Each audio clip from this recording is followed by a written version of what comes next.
What is going on, everybody? In today's video, we'll be breaking down my guys. It's August 1st. These are my favorite players in fantasy football currently. These are the players that, whatever round I'm in, if they are on the board, they are falling to me, or if I'm in position to draft them, these are the guys that I have like an existential crisis if I don't select them. These are the players that I want, my fantasy teams that I feel the best overall about moving into 2024 fantasy football. Got 10 players for us to break down. Training camps underway. We're getting highlights. We're getting all kinds of buzz, excitement. It is that time of year. It's time for fantasy football. Time for you guys to get ready for your upcoming drafts. Let's break down my favorite players. Let's hop right into today's video. All right, first up, we've got Amon-Ra St. Brown. If you guys have been following the channel this offseason, you guys know that I'm a huge Amon-Ra fan, as I was last year as well. One of my most drafted players in fantasy football last year. And at the moment, I've had plenty of drafts, plenty of mock drafts where I'm not afraid to take Amon-Ra St. Brown over players like Jamar Chase and Justin Jefferson, players who are being drafted ahead of him in mocks. Currently, I might not be taking him over Tyreek Hill or CeeDee Lamb as well as Christian McCaffrey, but pretty much in the first round with an ADP of 6 overall on Underdog and an ADP of 5.9 on the Sleeper app, I'm not afraid to take Amon-Ra St. Brown as my first player off the board if I'm in position to do so. And if he falls back in the first round, then I'm going to take him time after time. I just think he's in line for a massive amount of targets once again in 2024. There's a ton of touchdown upside, even with Laporta and Gibbs and Monty in this offense. We still saw 10 receiving touchdowns out of Amon-Ra St. Brown last year.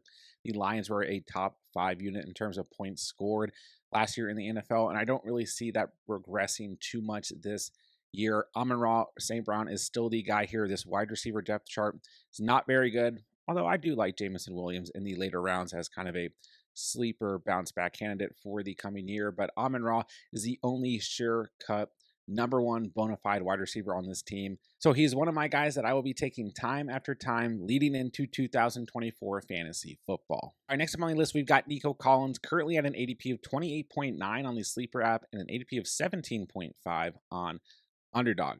For me, Nico Collins, I just found myself drafting a ton of him in the second round this year. If he falls back to the third, I'm ecstatic. I'll take him all day long in the third round. But, you know, I know some people like a little worried, I guess, about Nico Collins, Stephon Diggs in this offense now. You still got Tank Dell coming back from his injury. Dalton Schultz had plenty of red zone opportunities last year. Now, Joe Mixon, theoretically, as long as he's healthy, is also going to take some red zone touches. But you know, with 8 receiving touchdowns last year, nearly 1,300 receiving yards, 80 receptions off 109 targets. Don't forget that Nico Collins missed a game or two last year as well. I think his targets could go up this year because when you look at things, there's going to be so much less defensive pressure for him to line up as a number one wide receiver with those other guys all out there, like we just said. So I just kind of have that feeling, right? For me, Nico Collins is just a player. When he's on the board, I see him there. I want to take him. I just feel like he's going to have a solid fantasy year. I don't think he's going to regress too much from what he did last year, finishing as a wide receiver 12. So I don't think he's really going to like jump into the top 10, top 5 category necessarily. But I just think he's going to have a solid year, and I'm happy to take him time after time. Like I said, when you just have that feeling, there's a player on the board that you just want as a part of your fantasy teams, don't be afraid to go against that. I think Nico Collins is going to be very good this year. I think this Texans offense is going to be great. Stroud's going to be great. And I do like Diggs. I do like Dell. I understand if you want to wait a couple rounds, round or two to get Diggs or Dell, rather have pieces of them, fine. But I think Collins is going to end up being the most consistent option at wide receiver for the Texans. So I'm going to continue to draft him time after time as we move into the fantasy season. All right, next on the list is Saquon Barkley, a player I've been raving about all offseason long. I have seen on some platforms he's starting to sneak into the end of the first round. But overall, Saquon Barkley is still a second-round selection in fantasy football. Currently has an ADP of 20.8 on Underdog and actually now has an ADP of 14.6 on Sleeper, so just outside the first round. But for me, Saquon Barkley, a player who in games he played last year only gave you single-digit fantasy performances 5 times on an awful Giants team that barely even had a quarterback, right? And was still the RB13 while only playing in 14 games. There's some people who kind of have like some negative feelings around Barkley going to the Eagles, but I just don't feel that way.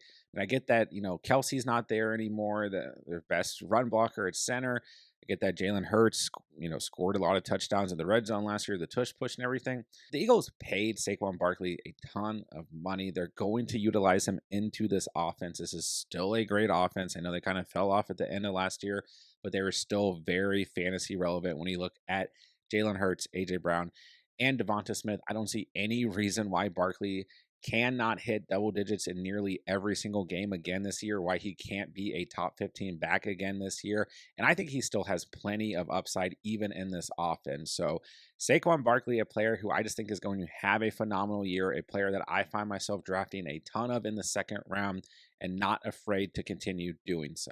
Right, sticking with the same offense, let's talk about Devonte Smith, who currently has an ADP of 25.3 on Underdog. And then we go on the Sleeper app, he falls a little bit further back in PPR mock drafts. He's an ADP of 45 overall. And I just will never understand this. Devonte Smith is such a model of consistency when it comes to fantasy football. When you look at last year, exactly like Saquon Barkley, single-digit fantasy points in just 5 total games, was still a top 20 wide receiver last year, wide receiver 19 in full PPR, after finishing as a wide receiver 9 the previous season. And it's just interesting to me because last year was like Devonte Smith is a for sure second rounder, and he did finish as a wide receiver 9, don't get me wrong.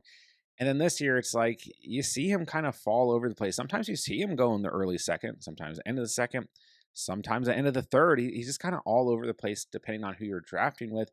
And when you break down the numbers from last year compared to 2022, he had about 200 less receiving yards, give or take, and he had the same amount of touchdowns and then about 14 less receptions. So really the numbers aren't that different, but those added receptions and receiving yards kind of pushed him up in terms of fantasy scoring when we look at 2022 versus 2023. But overall, this is still a player, even with AJ Brown in front of him, who's going to get a ton of targets, be extremely consistent week in and week out. Might not always have the highest ceiling because of who he's playing alongside and everything, but at the end of the day is still going to get you double-digit fantasy points in full PPR on a very consistent basis. Devonte Smith, one of my most drafted players over the last 3 years, and is going to continue to be so going into 2024. All right, next up on the list, you knew he was coming. We got King Henry himself, currently an ADP of 26.6 on Sleeper, an ADP of 29.9 on Underdog. Listen, at the end of the day, I have talked about this a ton throughout the offseason, okay? These are my main points. Gus Edwards, 13 rushing touchdowns in this offense last year. And when you break it down, Lamar Jackson, 5 rushing touchdowns on top of what Gus Edwards did. Justice Hill had 3 rushing touchdowns, right? And then Keaton Mitchell had 2 rushing touchdowns. That's not even including, I think J.K. Dobbins also had 2. But at the end of the day, plenty of rushing touchdowns to go around here in this offense, even with Lamar Jackson on this offense. Derrick Henry had 12 rushing touchdowns in a very bad Tennessee Titans offense last year. The Ravens were one of the best scoring offenses in the league last year, okay? This is Derrick Henry, who's still the RB8 last year in fantasy football. This is a good offense. It does not matter that Lamar Jackson also runs the football. It does, like, I just don't understand it. Gus the Bus, who, no disrespect to Gus the Bus, right? Still had double-digit rushing touchdowns in this offense last year. Henry is healthy. He's going to have double-digit rushing touchdowns in this offense as well.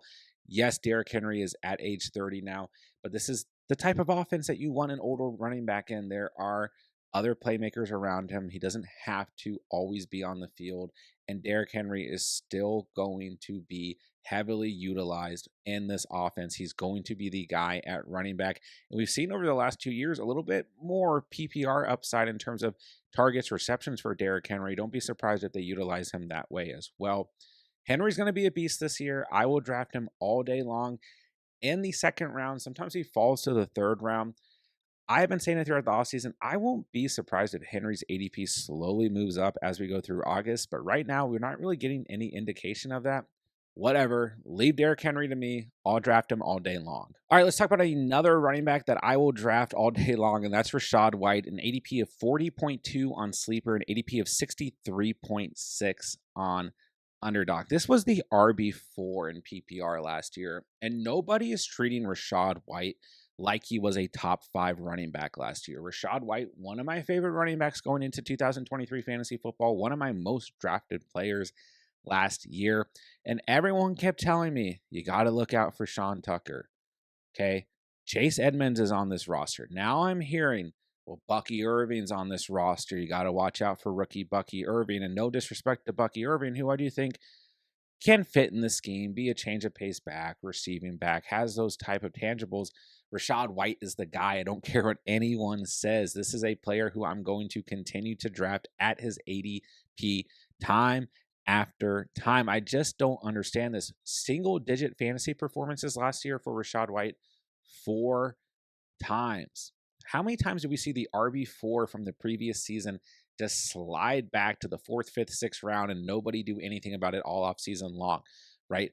Rashad White at his ADP, you should be smashing the draft button.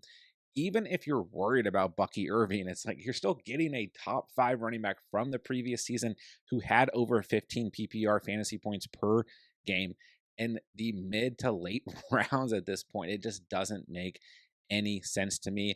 I hope his ADP stays where it is because I have been drafting a ridiculous amount of Rashad White this offseason. There are other running backs in this range that I really like James Cook, then a little bit earlier, Isaiah Pacheco, and I've been drafting a ton of those 2 guys as well. Those are probably my 3 favorite running backs to draft in fantasy football right now. But guys, Rashad White at his ADP should just be an absolute auto selection. This Buccaneers offense not going to change that much this year. I know Dave Canales is gone now, but you still got Baker, Chris Godwin, Mike Evans, and Rashad White as the lead guys here. You got Cade Otton, you got Jalen McMillan. This is going to be a solid enough offense this year. Rashad White is a player who's going to outperform his ADP currently. I 100% believe that. He's definitely one of my guys moving into 2024. All right, next up, we've got the Kansas City Chiefs wide receivers. Okay, you've got all these guys going at separate ADPs at the moment. Mainly right now, you're seeing Hollywood Brown, then Rashee Rice, then Xavier Worthy, at least based on Underdog's ADP. But honestly, right now in mock drafts, Underdog drafts, I'm seeing these guys go in all kinds of different orders. It just depends on who you're drafting with. And quite frankly, I'm seeing these guys being drafted against ADP, even if it's only a couple spots. But every now and then, it's more than a couple spots, right? I mean, look at Sleeper, for example. You've got some pretty steep ADPs in comparison to Underdog for these players. You got Rashee Rice at 71.9, Xavier Worthy at 76, and Hollywood Brown at 80. Sometimes I see one of these Chiefs wide receivers gone in the 4th round. So these are players that if you want shares of them, you got to go out and get them because this hype around this Chiefs offense, which by the way, I've been talking about all off season long, is building massively as training camp goes on. Okay, we get a big touchdown pass to Xavier Worthy in training camp, and it's like, boom, everyone's drafting him. Then what else have I been talking about all off season long? Well, this Rashee Rice suspension might not happen until next year. And even if it does happen, does it really matter? At his given ADP, he's a great value. And all of a sudden, people are starting to wise up to that and drafting a lot of Rashee Rice. And then Hollywood Brown, one of my most drafted players in fantasy football right now. It's another player who people are looking at like, oh, Rashee Rice was very good last year. Xavier Worthy's balling in training camp.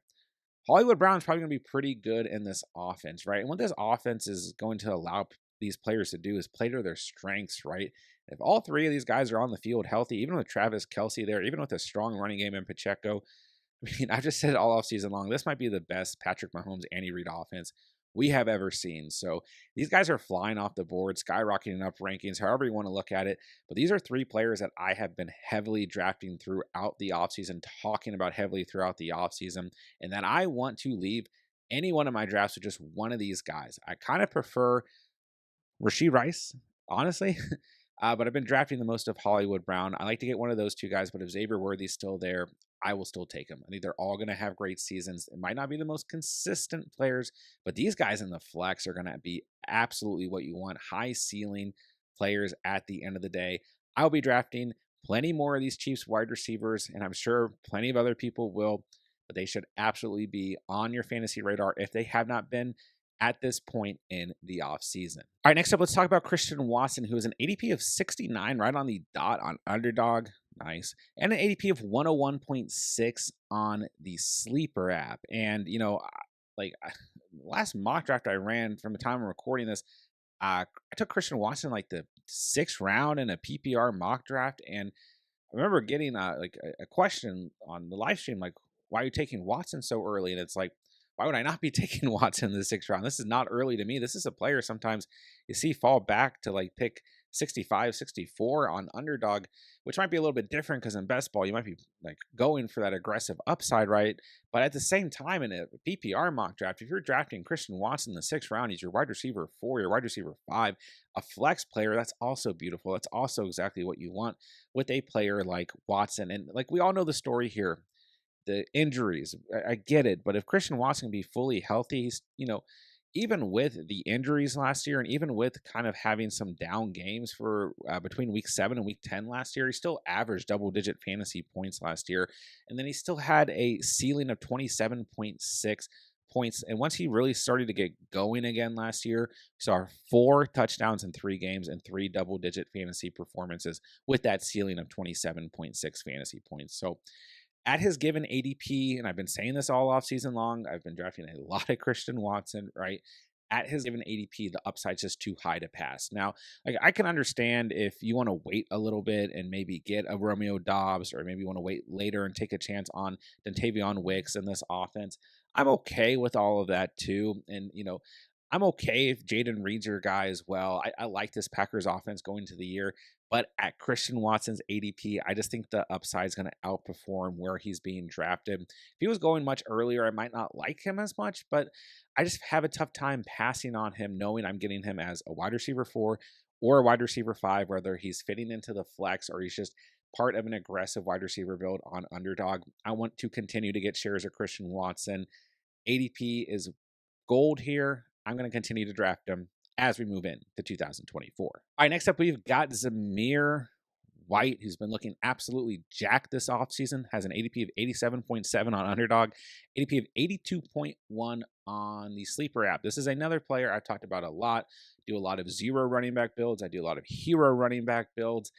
And at the end of the day, Zamir White, a guy that I don't have any problem if I go zero running back, he's my RB1. I go zero running back, he's my RB2, because he's going to be a workhorse running back this year. I know not everyone's super bullish on the Raiders offense. I'm not either. And, I think they might have some struggles this year, but you have to kind of look at this roster and say, well, Devontae Adams, Jacoby Myers are still both here. And then you got 2 solid tight ends, theoretically, and Brock Bowers and Michael Mayer there as well. So there's still some juice on this offense. And we've seen Aiden O'Connell be serviceable, and we've seen Gardner Minshew be a Pro Bowler. So at the end of the day, I still think this Raiders offense will be fine.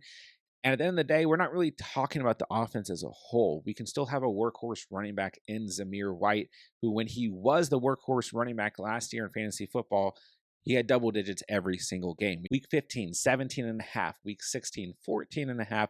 Week 17, 15.6. He was a league winner last year, and people are just like completely brushing that off. So once again, the ADP is gold here. The main reason we're going after Zamir White, even if you're not super bullish on this offense or him as a player, is because you're drafting him so late that he adds so much value to your fantasy roster. So we know the offensive scheme here. We know that they're going to run the football a ton, that they want a true workhorse running back. I don't see Alexander Madison, Amir Abdullah, or the rookie Dylan Lobb taking that over. Zamir White's the guy here. He's a clear-cut RB1 that you're getting at a complete discount. I'm going to continue drafting him. He's certainly one of my guys moving into 2024. All right, and would it really be a list, my guys list by John at the Catch, if we did not talk about DeAndre Swift, who has an ADP of 66 overall on Sleeper, and ADP of 92.6 on Underdog, but I've definitely seen him go much earlier than that. So DeAndre Swift, one of my most drafted players last year, finished as the RB20 in full PPR, and honestly, as the season went on, started to just get completely vultured by the tush push, but did not have that bad of a season. Had a really nice stretch early between weeks 2 and week 11. He only had single digits once. If you go between weeks 1 and week 11, he only had single digits twice. So still a good overall season for DeAndre Swift, but he's not with the Eagles anymore. He's with the Bears. This offensive line has improved in the offseason, but so has theoretically the passing game. New rookie quarterback Caleb Williams, and we obviously have Ruma Dunze also drafted. You have Keenan Allen added to this roster, and DJ Moore is still a beast. Plus, you got Cole Kmet and Gerald Everett at the tight end position. I get all that, right? But I think a rookie quarterback like Caleb Williams will be dumping the football off to a player like DeAndre Swift, who has that skill set where he is also a receiving running back. And I still think he's going to get plenty of touches in goal line situations as well. Some people worried about Khalil Herbert, Roshan Johnson here. Is this a three-headed backfield? It might be, but I still think DeAndre Swift is the most talented running back on this offense. Swift is just a player that I like in fantasy. Last year, you're able to get him at a discount. I think this year, you're going to be able to get him as a discount as well, obviously based as ADP. So once again, the ADP really plays in here. Like he's just sitting there. He's coming off the board as an RB3 for me, or I'm, going like zero running back. He's my RB2. The receiving upside's still there, so I'm going to take him. I just find myself continuing to draft DeAndre Swift, who still had double-digit fantasy points per game last year, still had a solid year last year, and I still think it's going to be heavily utilized in the Chicago Bears offense this coming season. So I'm not afraid to draft DeAndre Swift. He's one of my guys. Let me know if you're worried down below in the comments. And that'll do it for today's video. If you guys did enjoy the content today, be sure to subscribe on the way out. This is all we do here all year long, free fantasy football content, redraft, dynasty, and best ball. If you guys are into that, come join the community. Other than that, if you guys have any fantasy football questions, drop them down below. I'll get back to you guys as soon as I possibly can. With that, I'll say thank you guys so much for watching and or listening. And remember, you saw it here on the catch.